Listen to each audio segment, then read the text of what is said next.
Hi, I'm Tony Fair, founder of Victorian Grooming Company. Is your beard feeling dry or the skin underneath itchy? Maybe you'd rather soften and tame your beard instead. Our classic collection of beard oils, balms, and soaps will leave your beard looking, feeling, and smelling amazing. And if you prefer shaving, our pre-shave oils and shave soaps will give you a smooth and razor burn-free shave. Handmade in Edmonton with natural ingredients. Visit victoriangrooming.com.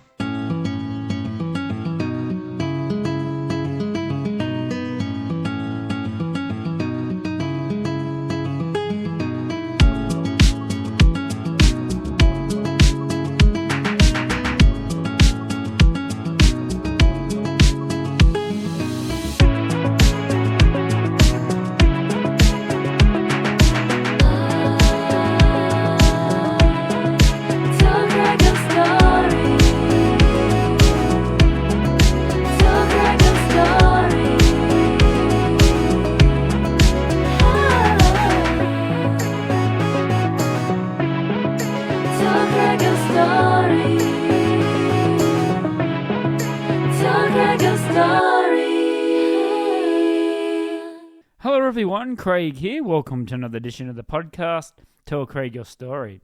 Today we'll be speaking to Sal, aka DJ Skinny Brown. Now Sal was born in Canada.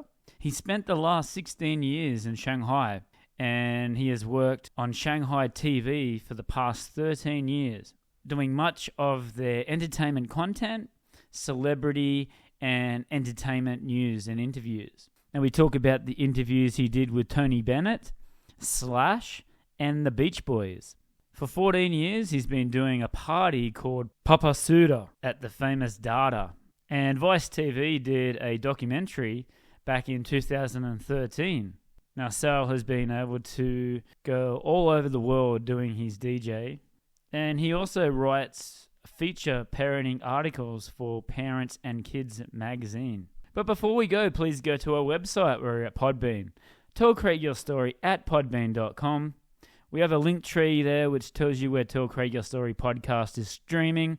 We're on all the major streaming services. At Tell Craig Your Story. We have a YouTube account. Make sure you're subscribing and liking.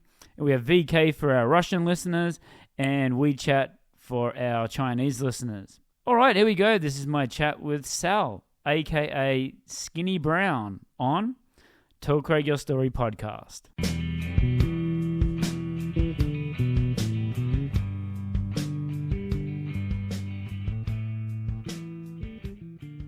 Hey Sal, how you doing today? Pretty good, man. Thanks for having me. No worries, thanks for your time. First up, your son's a bit of a daredevil. He's had a little bit of an accident. He's doing okay? Yeah, man, he's doing all right. He was skateboarding, hit the kicker pretty fast, landed hard, fractured his foot.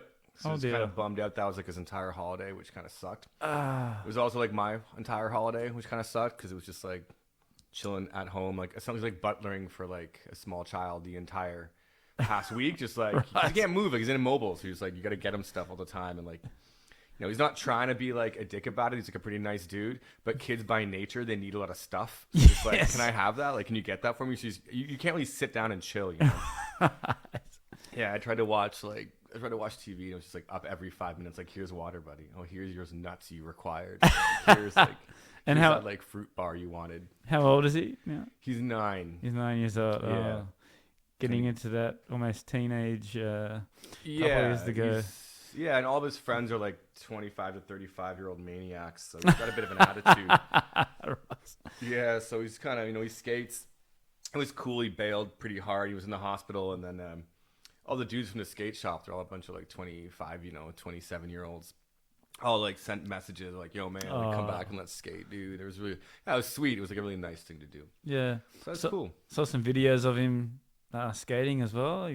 Looks like he's doing good. Yeah, he's good. For like a 9-year-old kid, he's good. Like he doesn't like skate like he's like a lot of the dudes here who skate like on the local teams here kind of like they take it more like gymnastics. They do it like drills and stuff, and they're kind of, you know, they're almost like robotic. They're really, really good, but they kind of go straight lines. They hit it hard, and it's just very super ultra clean. Yeah. So he's like got a bit of like, he's more street. He's got more style, a bit more flow in the way he moves. Did you skateboard? Yeah, I love skateboarding. Yeah? I can't anymore. I mashed up my knee like 2 years ago in a scooter accident, man, because that happens, you know. Yeah. You've been here long enough, you're going to get hit by a car. That's that's just like inevitable, you know, it's a matter of time. But as a result, I can't skate as much. So sometimes I still skate with them. Did you do it amateurly or professionally? Or No, I was never that good. I just skate. I just love skateboarding. It's the coolest sport, man. Like the physics and the math are just like insane. Yeah. It's a rolling piece of wood, man. If you're like if anyone wants to tell you like, hey, I have this rolling piece of wood at home and I like kicked it in 360 degrees both ways on a handrail down 12 stairs and like got back on it, you'd be like, that doesn't make any sense, man. No, you didn't. That's not true. Like you didn't do that. That's lies, man. That's craziness. But it's cool. It's a cool sport, and I'm happy he does it. Yeah, that's awesome.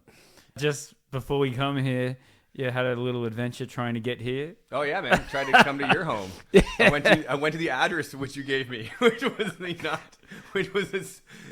was not you. Not my address. Yeah, no. I went to building 25 and apartment 102. Walked on in, and some dude with like a saw, just like sawing. I don't know what he was sawing. I think it was like the legs off a chair or like a bucket or something. But he had a saw, and he was like, "Why are you in my house?" And I was like, I'm here to see a friend. Is this not the address? Like, yeah. Like, is this not building 25, apartment 102? And he's like, yes, it is. I live here. And I'm like, oh, okay then. That's what happens when you can't read Chinese and you just send like, where am I? Okay, I'm here.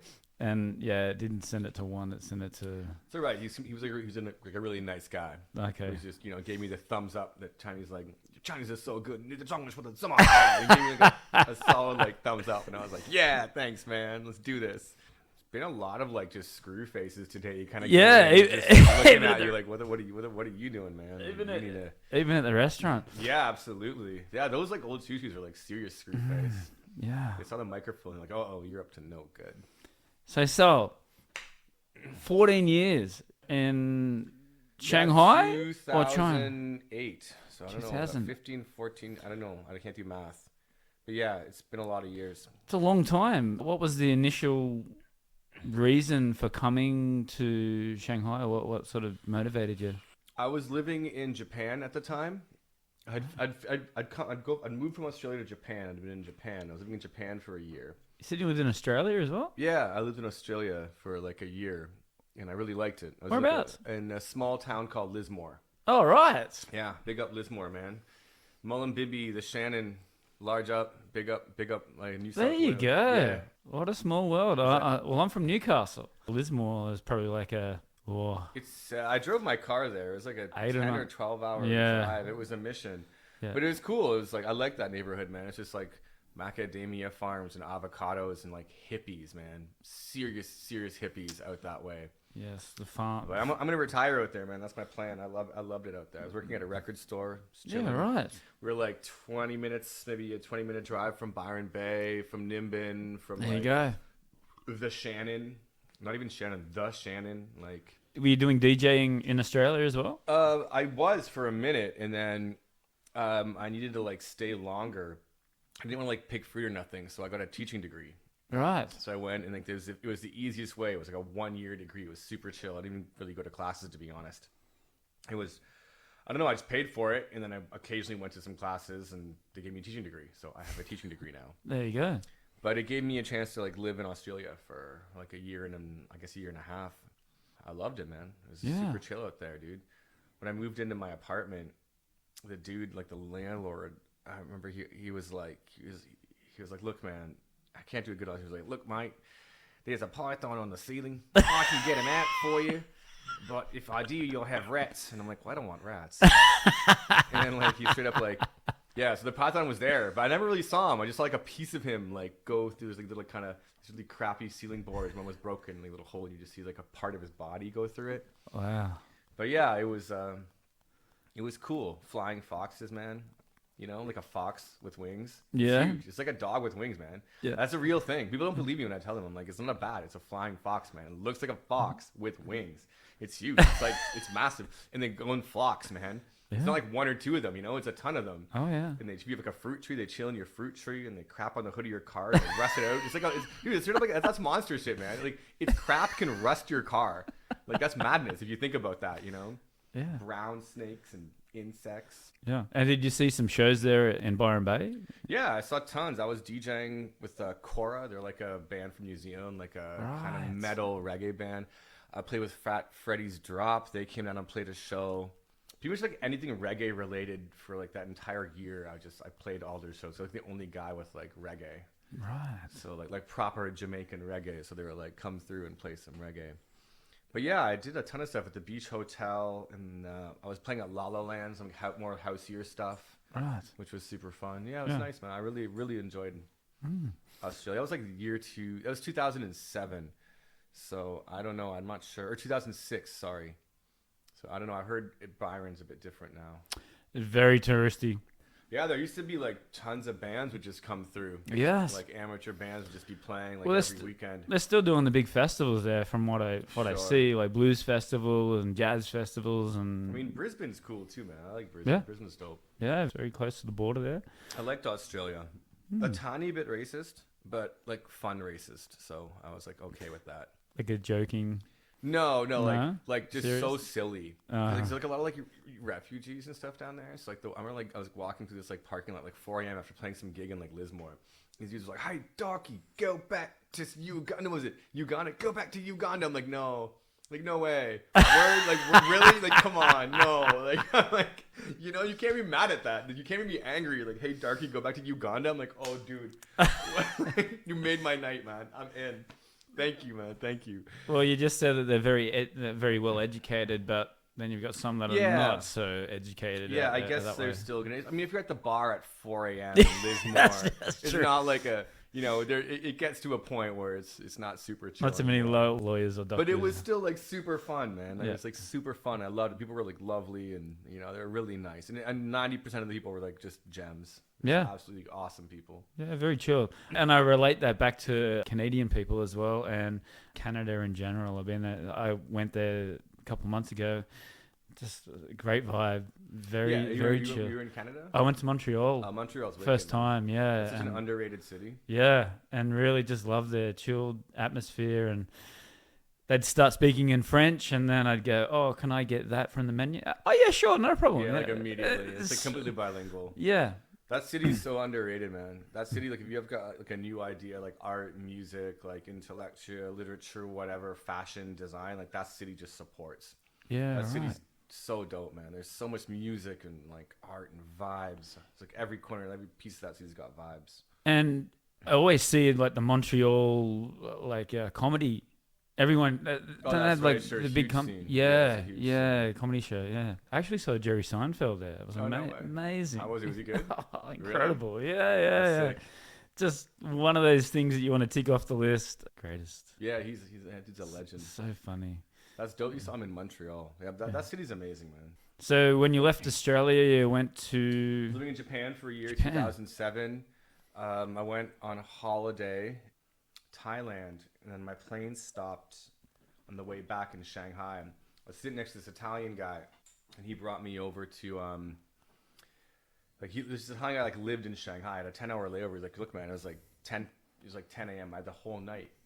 Sorry, it's 10 p.m. I had the whole night. And he was like, man, come out. So he brought me to this like little bar called Logo, like back in the day. Like this was like one of the first bars, like first underground spots in like Shanghai that really like existed. There's nothing before that, you know? Yeah.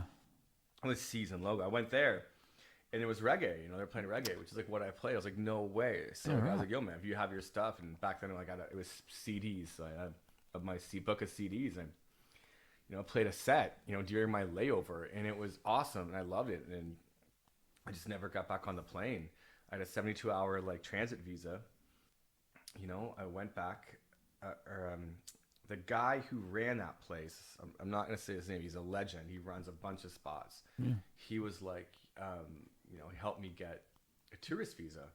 And then I stayed and I found work and I just never got back on the plane. Yeah. You know, I kept telling my work, and I was working at a bar in Japan, so they were pretty chill about it. But I was still like, look, I'm not gonna be back. They're a little bit pissed off about it, but we're still friends. Yeah. But I never got back on the plane. And that was like 15 years ago, I guess. Wow. Yeah, and that was it. The people that I've interviewed that are musicians here or have been musicians at that stage said it was like the Wild West, and it was such a good vibe musically. So, your opinion, what was the vibe like there? I mean, it was a really cool situation for like a number of reasons. Like 2008 was the Olympics, and 2010 was the World Expo. So like you had this huge influx of like talented expats coming into the city just to help with stuff, just to consult and help build, and I mean, China was still kind of young at the time.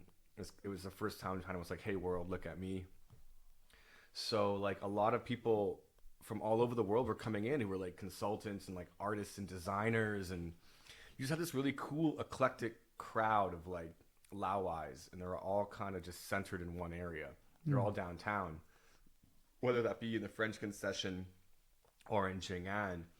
And it was just this really cool talent pool. So you had these guys like making bands and DJs coming in, and also, with people coming in, you always had shows. Yes. Licenses were a little bit simpler back then, so it was just Mercedes-Benz Arena was getting like Metallica and and like I don't know who else played. There's tons. There was just tons of people. Tony Bennett, Nile Rodgers, ABBA. And where ABBA came, there was like Broadway musicals. Like it was just this really like anything could happen. If you had the will to do it, Shanghai would facilitate that. Just because that was their like, I guess like, hey, look at me moment. Yeah. So it was cool for nightlife. It just meant a lot of diversity, a lot of music, and a lot of like, I guess it was kind of like left to its own devices. They're kind of like, just do you, go and do you, whatever. We don't really care. Just do your stuff. And as a result, it was like really beautiful. It was like, artists and musicians getting together and doing really cool stuff. Do you think that the Chinese have a more of appreciation for music, especially if it's like different music? I mean, it was different. Like I think back then it was fundamentally like Laowai. It was like all of those clubs were like foreign driven. Right. Everyone coming through is foreign driven. China was still kind of building up its like kind of underground scene, like when it comes to like house and techno DJs or reggae DJs or like dub or drum and bass or whatever. It was like mostly like back then it was like all Laowais, which is changed now, which is really cool. So yeah, I mean, I think that was kind of the introduction. I think I got there 2008. Before that, there was a few dudes. There were some like legendary dudes, legends, and I won't drop their names in, but there was like 4 or 5 guys, DJs, techno DJs, house DJs, who were like, legends. Huge, yeah. Who were like, who kind of brought that stuff to Shanghai. And then there's some Hong Kong guys who are really good DJs and stuff. And these guys were kind of like the forefront, the beginning. And then once the Olympics and World Expo came, you had a bunch more Laowais come through, and it diversified. And then once, I think around 2018, it kind of just switched over. It became more China centrist. Chinese had learned. I mean, that's 10 years is a generation. Yeah. So like younger Chinese kids had come up hearing it. Now they wanted to make it and do it themselves, and they did. And they did great. And a lot of the older guys were getting old and had families and had kids. And like the Laowai dudes kind of either left or settled down. And it became more of like a China-centric scene, which is super dope. It's super cool. So now it's because it is China, like Chinese people are doing cool stuff in China, which is like cool. You look at clubs like All or even Dada, even C's now, and even some of the bands that are playing, and they're mostly like Chinese dudes. And they're just doing like really cool stuff. And they're getting a lot of recognition for it. So that's dope. When did you started DJing, and then did you have to change the way that you did your performance when you come to China? No, I just did different stuff. Like I was DJing, I guess it was a bunch of randomness, and I got into reggae in Japan because Japan's got like a huge reggae scene. And I think that's interesting. Yeah, Japan is like the second biggest reggae scene now. It's kind of like Kingston, Jamaica. It's like Yokohama. Like big up, like Mighty Crown. Like big up Mighty Crown's like was sound system champion. They won some of the biggest reggae competitions like 3 years in a row. Those DJs are insane. Reggae is a whole different thing. Like reggae, if you want to learn about reggae, go on YouTube and just type in like Sound Clash, And you can type in Mighty Crown there from Japan. You can watch them in Jamaica clashing like heavy sound systems and just destroying. Like they're strong. Is that where you stayed, Yokohama? Yeah. What was that like? Because like people that I met there, they said, "Oh, just go down there only if you've got a spare time." I was there when I was young as well for quite some time. So I think I spent about 6 years in Japan collectively. So like I feel like I have a connection. Like I speak pretty good Japanese. You know, I can read and write reasonably well. My kanji kind of sucks now. It's been a while, and I still maintain it. You know, I have like Japanese friends. I still try to maintain it. But it was cool. I was living in like Enoshima, which is like the biggest kind of beach outside of Tokyo. It's like the beach to go to. It's like where the surfers hang. It's like beach bars in the summer. It's the center of like reggae. It's for Japan. It's like Enoshima, Yokohama Bay, Fujisawa. It's a dope spot to be. Like it's super chill, man. It's Japan, but it's way more laid back. And bringing that style to Shanghai, did it take a while for the fans to get into it? I mean, I didn't. Like I started at Logo. Like the first logo on Xingfulu, not Xingfulu and Pingbulu, but Xingfulu and Fahuajin. That was the very first one. Yeah. I started there and it was already a reggae night. I had just taken over. The two guys who were running it previously had moved and started Shelter. Right. And they were like, they're legends too. Like big up those guys, man. Like I won't put names in because I don't know if they want that, but big up those dudes. Like the Shelter guys are legends. Yes. So there was a space for me. It was just such a coincidence. You know, I rolled down. The guy was Ali, this Italian guy, and he was like, "Look, we need a reggae DJ," and I played, and we ran that night for 2 years every Friday, and it was madness. Yeah, right. It was a rat-filled, roach, one singular bathroom, just madness.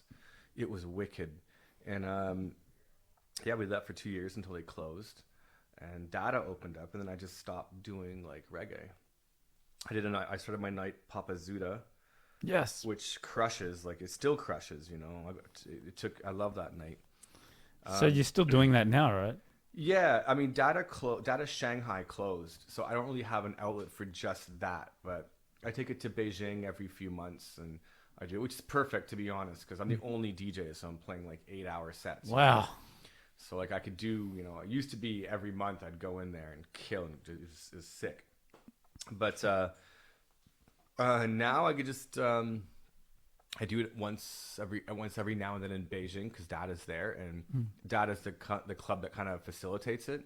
I can't really do it anywhere else. The music's too, people don't like, they don't expect it. I don't know. It's hard to explain. It's like global music, but like made for the dance floor, but from like the farthest reach. I don't know. It's like, I guess, like imagine like some kid in like some like 14-year-old kid in Senegal or something, like in his bedroom making beats on his computer on Fruity Loops or something, or some like outdated system or whatever he's making it on. He puts it on SoundCloud and I find it and I'm like, yo, there's like mad potential in this. I then like send that guy like $200 and be like, okay, make that properly and make like 4 other songs and send them to me. And like I always pay for music, and he'll send me like, you know, 4 things that he made, and they're probably unique and they're cool, and they've got some French Senegalese vocals in it and some cool Senegalese samples that no one's ever heard, you know. Then I'll play it and do that, except do that everywhere. Do that in like Ghana and Brazil and Colombia and India. Right. And you end up, and when you've been doing it, I've been doing that party for like 12 or 13 years. You amass this, you know, hundreds and hundreds and hundreds of custom tunes that are just yours. They're not really a genre. Someone's like, do you play house or techno? I'm like, I don't know. I just play like stuff that these guys make and give me. Some of it's bass, some of it's house, some of it's dance halls, some of it's, I don't know. Like, I don't know what it is. Some of it's like Makosa, some of it's like Coupe de Calais, but all beat up and done for the floor. Yes. You know, Gom, that South African stuff that's killing. You know, they also like, do you play Afro house? I'm like, no, man, I don't. I just play stuff that I don't know. Just stuff. But that's why the night has to be there, because people have been going to Dada for 13 years. They come and see that night. They expect it. They know what it's going to be. Yes. Like it's just Papasuda sound. Yeah. You know, that's why it's called Popasuda. I'm skinny brown, but that's the name of the sound. Right. You know. And how far does it go back in Chinese music history? I mean, I've been doing that one. First one was 2009. Yeah. 2009 was the first one. I did that with, I won't put names in it, but I did that with another fellow who runs another club now. He's also a legend and a great DJ. Yeah. But it goes back from 2009, man, and it was sick. Like Vice came down, did a whole thing, like reviewed it about reggae. So we brought this guy in from Jamaica. Either way, it was just, every night was awesome. And then it kind of slowed down. I got old after the COVID lockdowns and stuff. It kind of slowed down. I think I was old and I got tired. Yeah. How was that for you with the COVID? Like, I know it's a difficult time in everybody's life, but for people in Australia, I mean, they don't get to hear those types of stories, especially people living it. So for you, what was that experience like? Honestly, man, for me, it wasn't that bad. Like I'm chill with it. Yeah. I was at home. My kid was at home. He was studying online, so I could actually see his classes and hear his classes and be like, dude, I know what you're up to. I can see your homework. Like, dude, do your homework, man. I know it's there. I can see it. I heard it. It's happening.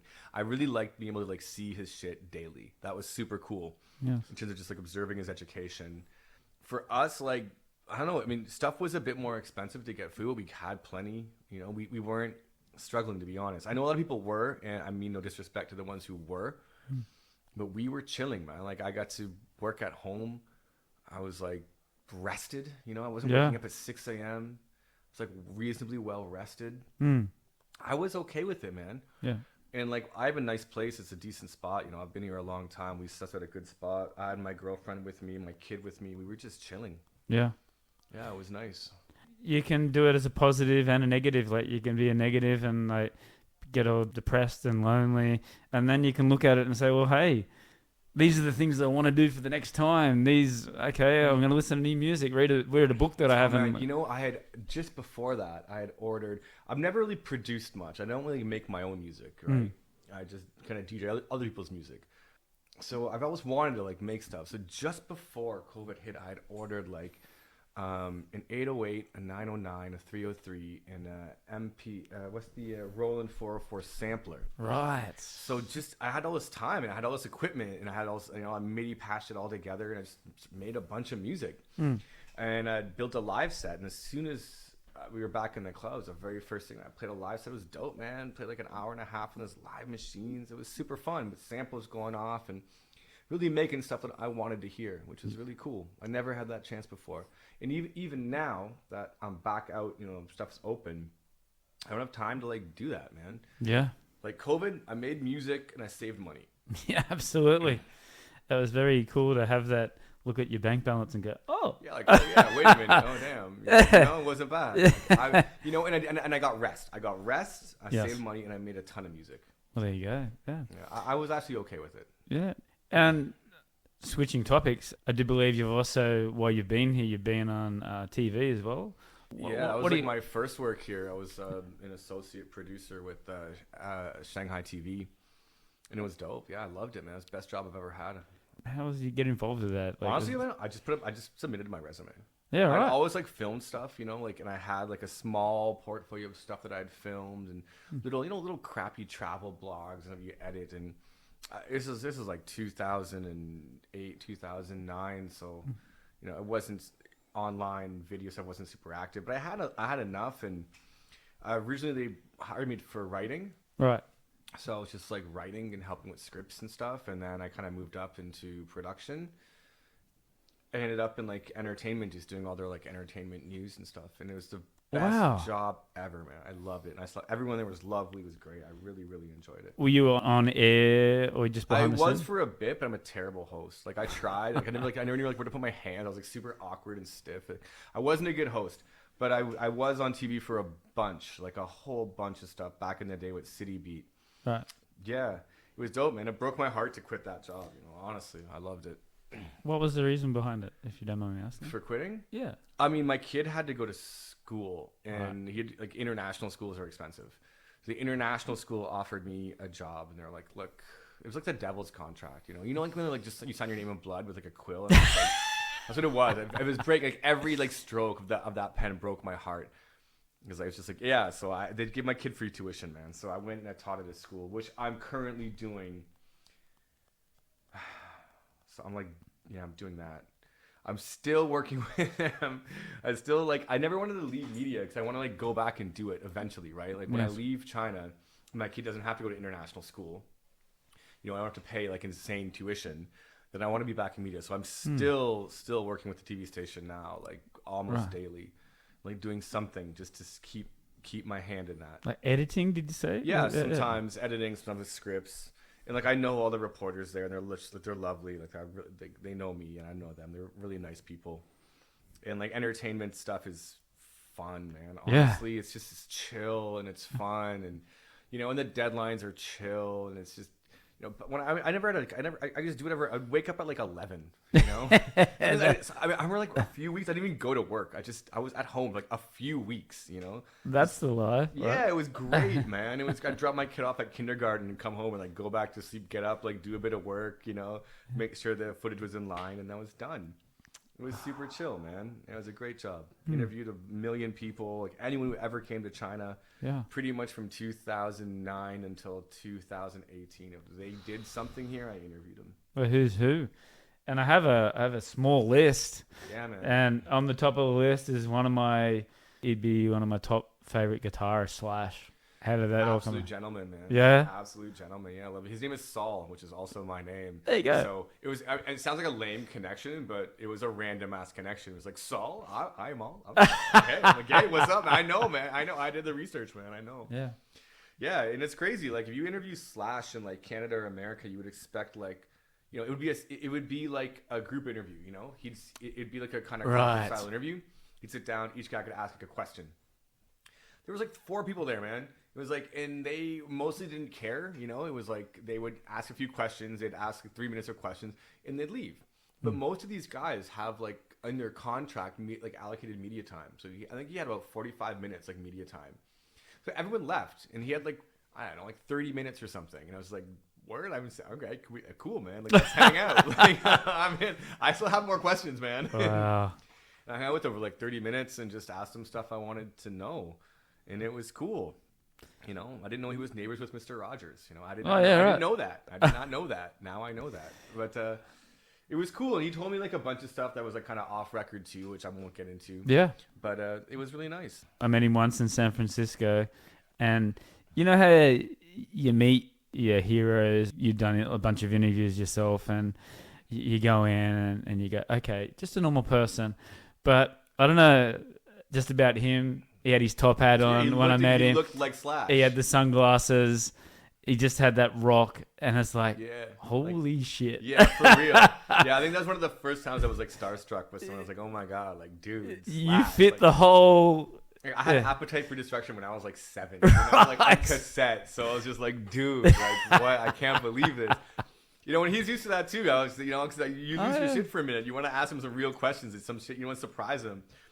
Anytime you interview someone, you always want it to be this like poignant, awesome, like intelligent interview, But in the end, you're just asking the same. You're smiling there like an idiot, just like, all right, man, like cool. Like, well, how is this? Like, what is that guy like? Well, what was this show like? Or how you played that? Like, I was crazy. How was it? I saw that show. It's nuts. Yeah. And he was so amped, man. He was like super chill. He was like such a nice guy and like so reasonable. Like he was really cool. His although he had like bodyguards. And I was like, hey, man, can I get a picture? And immediately the bodyguards like jumping like, no, man, ain't a meet and greet. And I had a picture. I had this like picture of it. And I was like, it was like what's that 16th Chapel thing when you like kind of hand off? He's handing off the brush. Oh, yeah. The picture. He signs it and he gives it back to me and then usher me out. And I was like, so I couldn't get a picture with him. But you know what? He wouldn't take a photo with me either. No way. He let me take a photo of him signing my poster, but he wouldn't let me take a photo. Yeah, I couldn't get a photo. It was nuts. Okay. But other than that, he signed my shit. It was like last second. I'm surprised I got it back. Yeah. No one else did. No, everyone else had shit to sign. They were like, no. There was like 2 other guys there. They're like, no, you're not signing shit. Wow. I got my picture signed. But he was cool. He was a nice guy. Beach Boys. Yeah, that was nuts, man. I was the only person there to interview them. No one showed up. Wow. Yeah, it was just me and 2 of them. So it was Brian Wilson? Yeah, Brian Wilson, and they were... It's all the brothers on there, isn't it? All the Wilson brothers? No, it was one of the brothers, I don't know. It was two guys. I don't think two guys in the Beach Boys, and they were just happy to be there. Yeah, they were like old as fuck. They were just like happy to be there, man. They were just like so amped. They had half moon smiles on their face, and they were just like, let's do this. And I asked I think about 3 minutes for the TV station. Like basic kind of like Chinese media questions, like, hey, what do you want to say to your fans here in Shanghai? You trying the food, whatever. Like, once I was out of the way, I kind of was just like, yo, like, so I had to ask them some real questions, and they have a pretty insane history. Oh yeah, like a really nuts history, which again I don't really want to get into. But I was asking some stuff about that, and it just got so real, and there was like, serious looks, and there were smiles, and and like, it was cool. It was really, really good, and yeah, they were also really cool. I wish I could get more into that, but it was really cool. So with you being interviewing all these celebrities, how do you accept like praise? Like for me, if somebody comes up to me and goes, "Oh wow, you really did your research," to me that's a compliment. So what is it for you? I mean, it doesn't like some of them. Most of those dudes, because everyone who interviews anyone tries to get that one question that's like really dope. That makes you stand out as like someone who's really doing your job. But to be honest, it's hard. And like once, like there's never been a point where I'm like, hey man, that question was amazing. Actually, that's not true. There has been a few. There has been one or two times. But usually it's just like, they kind of just stop and like think about the question and like, wait, what? Like, oh shit, I wasn't ready for that. Yeah. And then they kind of, but a lot of their stuff I was talking, it was so chill because I wasn't going to use most of it anyways. And they were just old dudes who wanted to talk. Those old guys, man, they just want to talk. Oh, yeah. And Shanghai at that time was bringing in a lot of older generation dudes. And they just wanted to talk. I didn't have to ask that much. I asked a few questions about some of their stuff back in Hollywood and some of their like party days. You know what I mean? And they just let go. Yeah, right. And they're just, they went on for like, 5-10 minutes, and they're both kind of jumping in like, no, man, that's not how it happened, And I was like, cool. I just sat back and listened. I was like, man, this is the coolest thing. Yeah. Because ultimately, when you're talking to dudes like that, you really just want to listen. Yeah. Yeah, exactly. Is there one that didn't go very well? Andre Bocelli. Like, Andre Bocelli didn't go well. Not on me. It wasn't my bad. But Andre Bocelli is like deep blind, man. Like, he's blind as fuck. So, like, you got to know that when you talk to Andre Bocelli. Like, he's blind. That's common knowledge. Like, this dude is blind. Like, he's a legend. Give him the respect, and like, I was like, hey, Andre Bocelli, what an honor. Like, he's a fucking legend. Yeah. And my cameraman kept every minute was like, yo, can you please, sir, can you look at the camera? Can you look at the camera? Yo, man, he can't look at the camera, man. He is blind, man. Leave him be. He can't look at the camera. It didn't happen like once or twice. It happened like 5 times. And Andre Bocelli was just like, he just left. He was like, I am so sorry, sir. I'm so sorry. I'm so sorry. Like, I couldn't even get the apology out, It was gone. I was like, fuck. How did you come out Andre Bocelli like that, man? Like, oh my god. Can you look at please look here, Just the face. Eye contact, come on. The face he gave me on that. Just this expression on his face. I was like, fuck. But I felt like a piece of shit after that one. But I got some questions in, and he was dope. Yeah. He was dope. I was like, what do you listen to at home? And he's like, he listens to fusion opera pop. Yeah, right. It's not like, like when they put like beats onto opera. He's like, oh, wow. I just imagine him going, bumping his head in he probably drives like an X-Class Ferrari or something. Again, blind. He probably does not drive. Fuck. Wow. There's a bunch of them that I want to talk about. Honestly, like Tony Bennett was cool. Tony Bennett was super dope because he just talked about like back in the day, he was talking about like he was still coming up, and like Sammy Davis, like the mafia sort of. He was kicking in with like Frank Sinatra Jr. and stuff, but like Senior, you're telling me stories like how Sammy Davis, like no one would go on stage in Manhattan if they wouldn't let Sammy Davis like open. Wow. Like, Sammy Davis would open. He Yeah. was saying all this shit like Sammy Davis was like too black for Manhattan, but too white for Harlem. Like he couldn't go to Harlem and play. Like if Sammy Davis came to Harlem, they were just like Joker, like get out of here. Because of the blood. Yeah, they just wouldn't let him. They wouldn't let him in. And then you come to Manhattan, it was the same shit. And the poor guy, just like if it wasn't for his crew like standing up for him, the guy didn't have it. He was telling me like the first time he tried to go see Miles Davis, he'd like wait in line and didn't get in.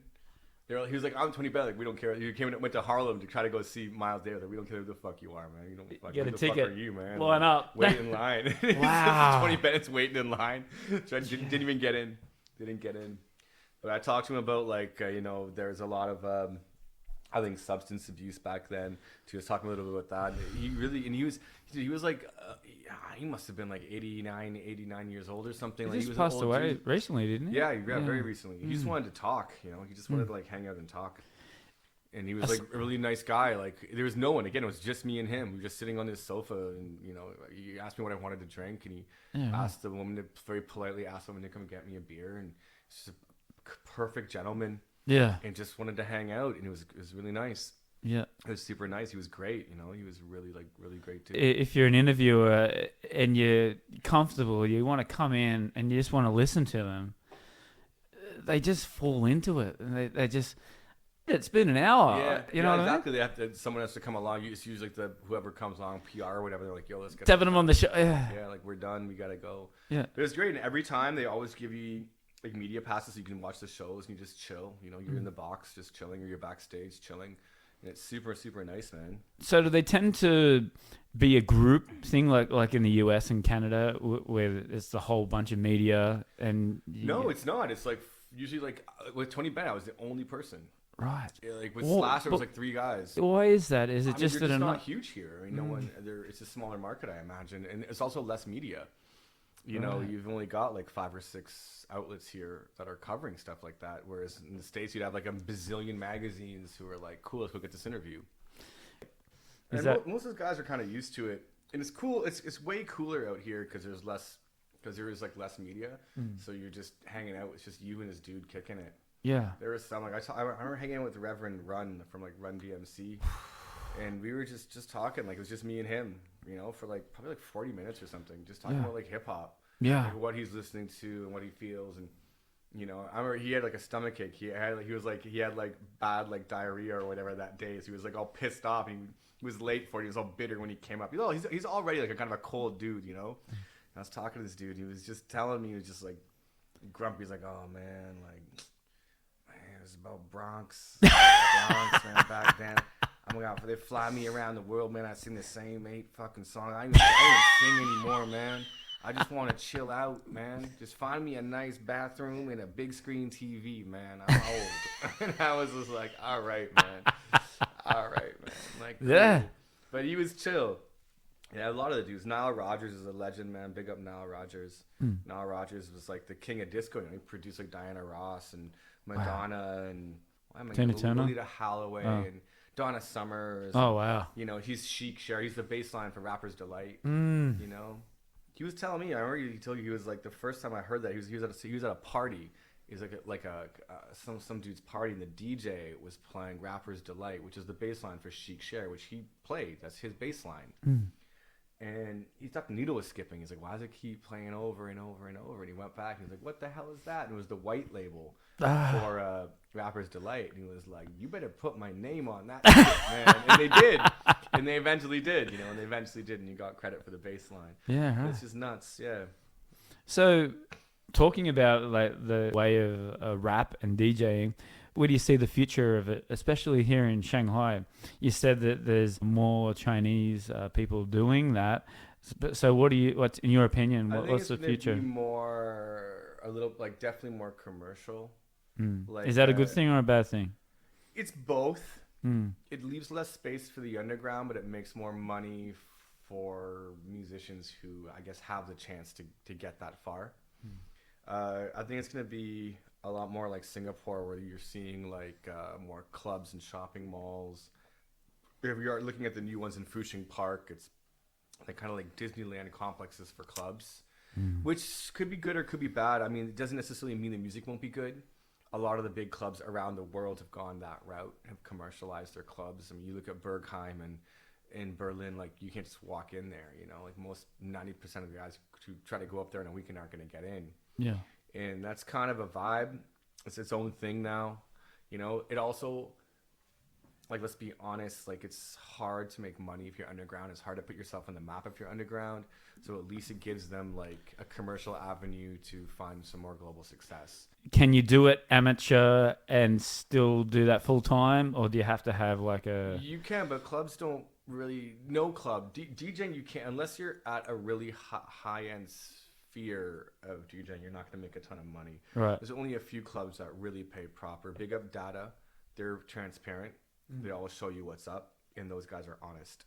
Mostly, you kind of just get what they give you. They might throw you a few K if you're lucky. Some don't, which is, you know, it's still better than most places in the world. Most places you make nothing, maybe $100 if you're lucky after you play a full night. You know, in Japan you got to rent the venue. You know, so like you're not gonna make any money.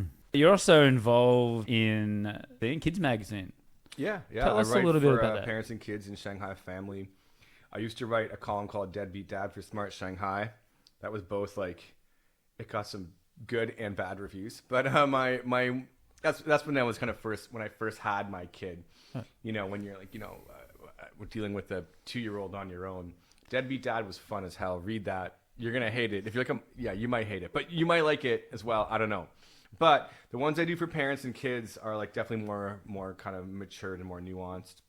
And yeah, they're great. It's just about like parenting, really, like the psychological, financial, emotional, social implications of parenting and what that is. Like, you know, I love parenting because it is that, man. It's like that. There's 5 things to it, right? You got the finance, your emotional state, your social state, your psychological state. It's super expensive, Yeah. and it's so competitive. Are they some of the topics that you sort of bring up in this? Not so much, because that stuff is like that's that kind of stuff. Like the financial side of it is apparent, and it's also like different to everyone. In terms of the competitiveness, I think I've read 1 or 2 on competitiveness.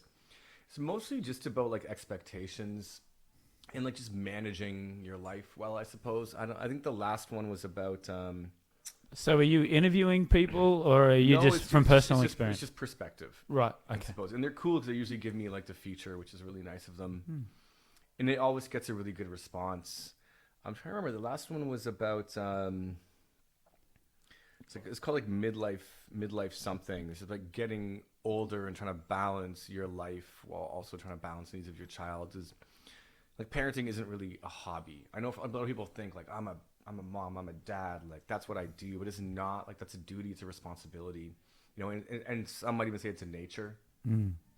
Like you still kind of have to do like what you like to a certain extent and find the time to be you, because the more you are also in fact a better parent as a result. Like the more you know yourself, it's easier to kind of parent your kid. Yes. At that point, you can kind of get, I guess, like a little bit into your own psychology and figure, why am I mad at you, or am I mad at myself? Yes. Or perhaps there's a failed expectation that you have not met, and is that your fault? Is that my fault? Or is it both of our faults? And in what way? And also, like, am I putting unnecessary pressure on you for reasons? And how much am I fostering your sense of joy? You know, it's tough. Like, there's so much shit in parenting, man. It's such a like deep and nuanced, I guess, science/philosophy. I don't know. It's nuts, man. Parenting is fucking nuts, but I love it. Yeah. It's crazy as hell. We have these kids, and they pay all this money, and then, okay, teach my kid English. And then it's like, okay, you got to come back next week, and you got to come in and watch a show. Next week, as parent-teacher night. Next night is, and then I'm calling them up and telling them how the week was, how the day was. Dude, a lot of parents need to chill the fuck out. Yeah. A lot of parents need to chill the fuck right out. Yeah. Look, like at the end of it all, like at some point, your kid's gonna be a 35-year-old bald, probably accountant. Like he's gonna be okay. Your kid's most likely gonna be fine. Also, if you have resources, your kid's gonna be even more fine. In fact, if you have resources, I'd say worry less about his education, because most likely he's already lined up for something that you already have in store for him. Worry more about his like social skills, his sense of ethics, and focus a bit more on that, say, more than, say, you know, if he's getting his ABCs down or whatever. I don't know any kids who can't write. I know there are in certain parts of the world who have very disadvantaged parts of the world who have far less resources and far less access to education. Absolutely. But if you're living within a situation where you have access to those things, there's very few kids who can't like write or don't know their ABCs or can't read. That's just going to happen. Yeah. I think parents especially, need to focus maybe more on their child's philosophies and their approach and their perspective to life, as opposed to just looking at the academics, which is often the measure of their children. I totally agree with you. I'm fighting saying no homework. Like for kids, for like 4 or 5 years old, 6 years old. And it's like, no. And the comment was, Craig, you don't understand. You're not a Shanghai parent. Well, that is true to an extent, because there is context in it, right? And Shanghai is a very, very unique context. Even for my kid, I can focus on his sense of philosophy and his global perspective all I want. But at the end of the day, he's going to school with dudes who are highly competitive, and he needs to exist within that system. Because to fail within that system would affect his confidence. And also, like, you look at their sense of popularity. Academics also has like large like social implications here. So the popular kid is the smart kid. You know, there's a kid who's getting like A's and everything. The class prefect is like, he's the bad man. You know, he's the toughest. He's the roughest. So you do have to foster that sense of competition, which is not bad, but it needs to be put into perspective. And there needs to be a lot of reinforcement. Like, dude, honestly, kid, like, it's not that big a deal. I know you feel it. And they also need to know that they exist in a much larger context. Buddy, this is grade 4. I promise you, like, if these kids are dicks to you right now, you've got time. I know you don't want that, and I know you need to find a way to kind of move up in that, and we're going to help resolve that issue. But whatever issues you're facing here, they're not that big a deal, man, depending what they are, because you're going to be 25 one day. Yeah. Probably dope, dude. Like, and like, you kind of have to reinforce the positives a lot. My kid, you know, he has a hard time because his international school went bilingual, which is the state of like a lot of schools recently, which is fine, but it means he has a lot less Laowai in his class and a lot more local influence in terms of culture, which is also fine. But it means he's a lot more competitive and a lot more academically focused. And he's just like, Papa, like, you know, all of his friends left. All of his Laowai friends left right before COVID hit. Like, I mean, like 8 of them. Yeah, it sucked. So he's got this issue now where he's trying to function in this relatively new environment, find his place in it, being like, okay, I never had to do this before. I've always had a bunch of Laowai friends who just skate and hang and we chill, and it's about hanging out and being social and being polite and being kind and all of these more, I guess, kind of philosophies more than academics. And now he's like, you know, Papa, like, I'm having a hard time. Like, I don't got any friends and it's difficult. And like, how do I become popular? Yes. You know, and I'm like, well, man, like, listen, the popular kids are the ones who are either good at sports or good at academics. So those are the 2 routes if you want to do that. If you want to do that, we can work that way, man. I can help you out. We can work in that direction if that's what you want to do. But also, it's not necessary, man. Like, you don't need to do it. I know you want to do it. It's a different thing. But you need to understand that it's not necessary, man. And this is just a small, very small piece of your life. And also, the second you leave school, you're going to go out, you're going to hit the skate park, and you're going to be skating with a bunch of 20-year-olds who love you. Yeah. And just think you're the best kid in the world. And you're popular there. You need to understand there's 2 different worlds. School isn't everything. Yes. Okay, and that needs to be like a line that's been drawn. Like, there is school life and there's outside life. For many of the kids who go to school, school is life, all life. Yes. When you're done school, you go to after school. Yes. I really think these kids need to understand that, dude, that's not your whole life. There's more to life than just this. And if you're having a hard time here, don't worry so much, because you have this other side of life that you can excel at.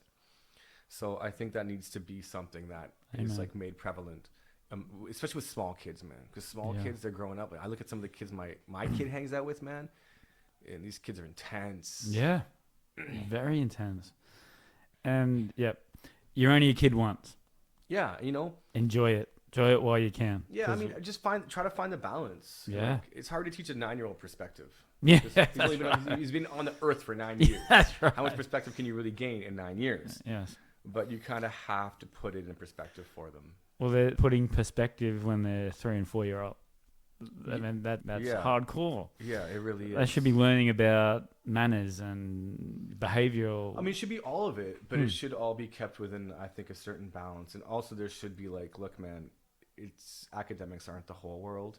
And also, like, if you feel that you're different, that's okay. I think there's a lot of pressure to kind of assimilate here, especially in schools. They really kind of pride, like, who is the most the same? Like, you're the dopest. You know, everyone's got the same haircut, and like, my kid's got an undercut. He wants dreads. I'm like, I'm not gonna give you dreads, man. Like, you can't dread your hair, man. Trust me, it's not gonna go well. You know, he's got like a gnarly undercut and like cornrows and stuff. And he's like, he looks badass. Yeah. You know, and he skates. None of his friends skate at school. He's got friends outside of school who skate. None of his friends in school skate. Oh. You know, they're more into like badminton or soccer. Everyone loves soccer. And he's like, I don't know anything with soccer, Papa. Like, I don't know. Like, who's Mbappe? Like, do I have to, like, can we research Mbappe? I'm like, yeah, man, we can. Sure, let's research Mbappe. You want talking points, buddy? I got you. Let's line them up. You know? I think he has a hard time. Yeah, anyway. What's the best piece of advice you've ever been given? Even at the worst of times, life is still awesome. Right. That's good. And if someone wants to get into DJing that's in Australia at the moment, what advice would you give them? Oh, man, everyone's a DJ. Just download the software, get the little rinky-dink controller, those little play school things, just start DJing. If you want to be a good DJ, I don't know. Find out what you want to do. You want to be a commercial DJ, just download the pop songs and play the pop songs. Walk into a restaurant that's popular and tell them you'll do it for free. And then you'll just slowly kind of climb up a ladder, and that's how you begin. If you want to be like a DJ playing kind of more art, more like you want to make your craft more art, find shit that no one's ever heard, walk into a club every weekend and just demand a slot until they give it to you. Okay. That's great.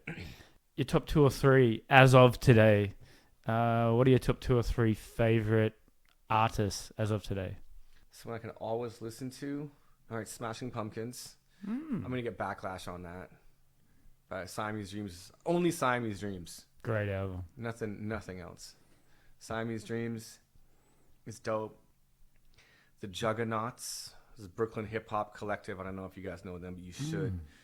Big up the Juggernauts. And Supercat. Okay. Your 2 or 3 favorite books? What's his name? Mike Harris. It's End of God or End of Religion? It's just super anti-religion. It's a good book, though. And End of Faith. End of Faith by Mike Harris is a great book. Bushido by Inazami Tobe. Big up. You know what? Recently, I just read it's not a book, it's a graphic novel, The Last Ronin by, it's a Ninja Turtles comic. All right. I bought them for my kid. Right. But this story is so sick, and it's such good art. Like, it's so dope. Yeah. And I must have read it, I read it once. I read it in like an hour, and I read it like 6 times after. And it's so dope.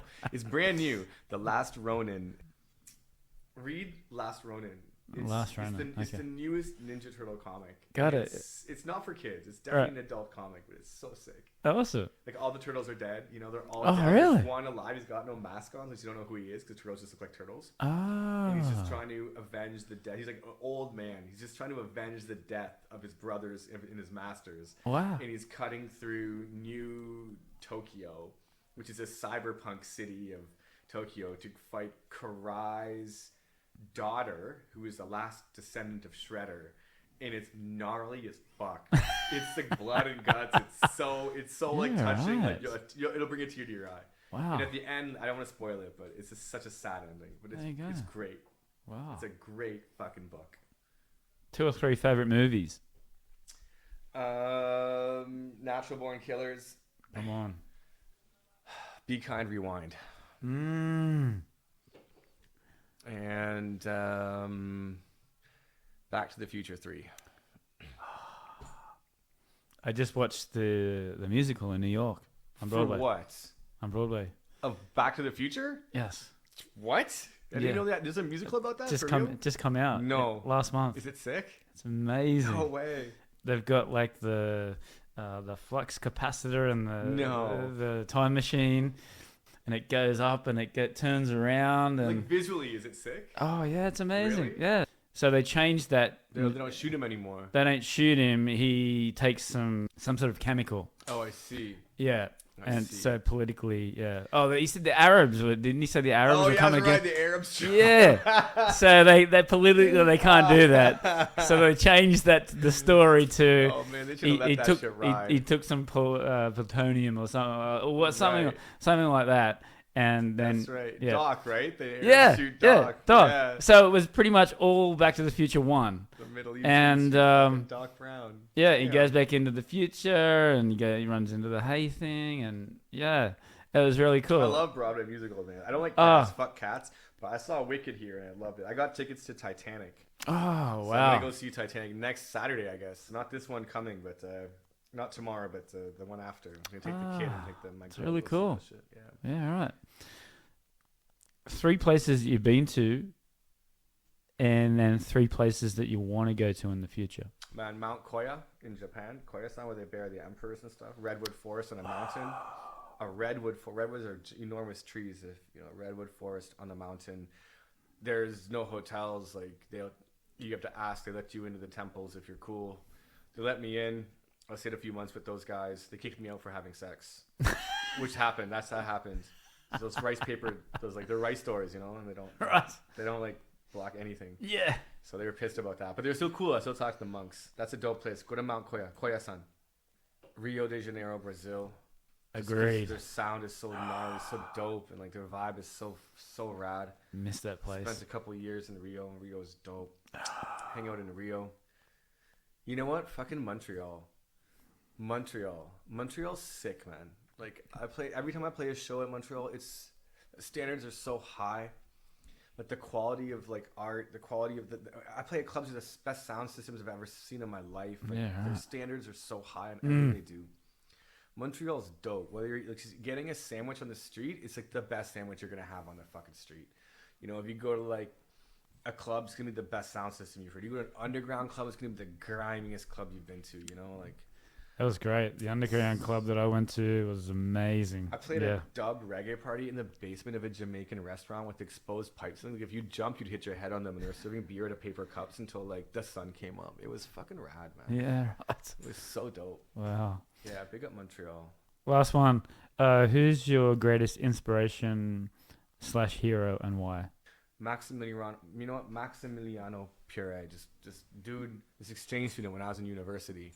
This kid came to University of Ottawa, where I was studying, from Belgium, and he just had the best perspective, man. He was just pure 100% kindness and reasonability, no anger, not a drop of anger in him.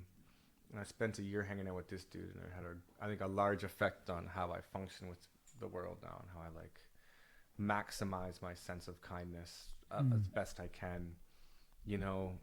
Try to not step away from like hate and anger, and it's sometimes that's hard, and just be like a nice person. Just like a nice try to be like a nice person. Yes, at least. I had a very successful guy come on here, and he said the one thing, exactly what you just said. The one thing I've learnt about this whole entertainment industry: be a nice guy. Yeah, just be like a nice person. Just in general, in life in general, just be like a nice dude. Yeah. Someone's coming at you and they're hard and they're in your face, just try to diffuse it with kindness. Yeah. There's generally no reasons for violence or hate or anger. Anger's like rough, man. Like anger's a tough one. If you can avoid anger, I would just like avoid anger. Everyone gets it, but there's ways to deal with it, right? Yeah, 100%. My kids got that, like, because my kid's sick at that. About just like dealing with his anger in very positive ways and coming out with kindness, like on top. That's a good trait to have so young. Something we definitely emphasize in our household. Yeah. So, great way to finish it. Big up, Thank you so much, Thank mate. you, Craig. I appreciate it, man. 大家好, I'm Bella from Bella Simple Chinese School. If you are a beginner, intermediate, advanced, looking for HSK study, business Chinese, or simply want to improve your everyday communication, I'm the teacher for you. Come and join me for a free travel class at Bennett Simple Chinese School.